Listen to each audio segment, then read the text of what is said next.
El riu Millars és un curs de vida. El paisatge protegit de la desembocadura, a la plana, és la culminació d'un recorregut de més de 150 quilòmetres que des de les muntanyes de Terol i obrint-se pas entre barrancs, replega l'aigua fins la planura. Ja conten les cròniques de la conquesta del rei Jaume I i altres documents del segle XIII que els habitants de Vila-real, Almassora i Borriana, els tres termes que voreja el Millars al paisatge protegit de la desembocadura, sempre han viscut aprofitant-se de l'aigua del riu. Assuts, molins, séquies, han derivat l'aigua cap als cultius i altres usos històrics. L'aigua ha generat no pocs conflictes. Coneguda és la mediació de Pere de Ribagorça que va establir el repartiment a la plana.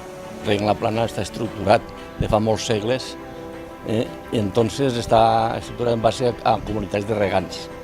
Està format per unes comunitats de regants de reg tradicional, que són les de tota la vida, que són Castelló, Almassora, Vila-real, Borriana i Nules Mascarell, i després s'han incorporat, a raïs de la construcció de l'embalsament d'Arenós, se van incorporar tres comunitats més que se diuen de regs mixtes, que són el canal de la Cota 100, la Cota 220 i el del Pantano de Maria Cristina, que se reguen en àvies del riu, una part, un 70%, i un 30% de pous. Des que naix, l'home ha intervingut en el Millars. L'aprofitament hidroelèctric marca el camí de l'aigua des de la capçalera fins Vila-real. A més de les centrals, l'aprofitament de l'aigua per al reg ha transformat el camí del Millars. Als 70 del segle XX es construïa el gran embassament d'Arenós.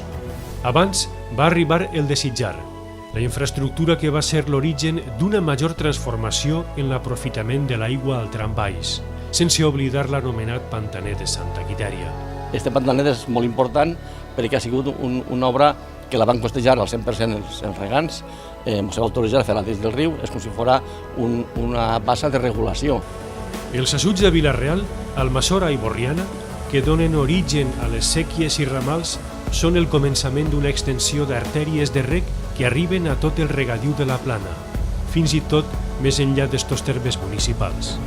Castelló, Nules i Onda també es beneficien de l'aportació del riu. Abans de l'arribada de la indústria, l'economia de la plana ha estat marcada pel reg i el cultiu, sobretot el dels cítrics. La plana precisament és filla del Millars. La fisonomia de les ciutats i els seus voltants encara ve marcada per les séquies. Així és al bell mig de Vila-real i també als voltants d'Almassora i Borriana. I jo crec que a la llarga el riu Millars adquirirà importància no solament natural, sinó inclús, digueu-li artificial, digueu-li urbanística, perquè serà com un cordó umbilical al que s'enganxen tots els pobles del voltant de la plana. El Millars rega al voltant de 20.000 hectàrees.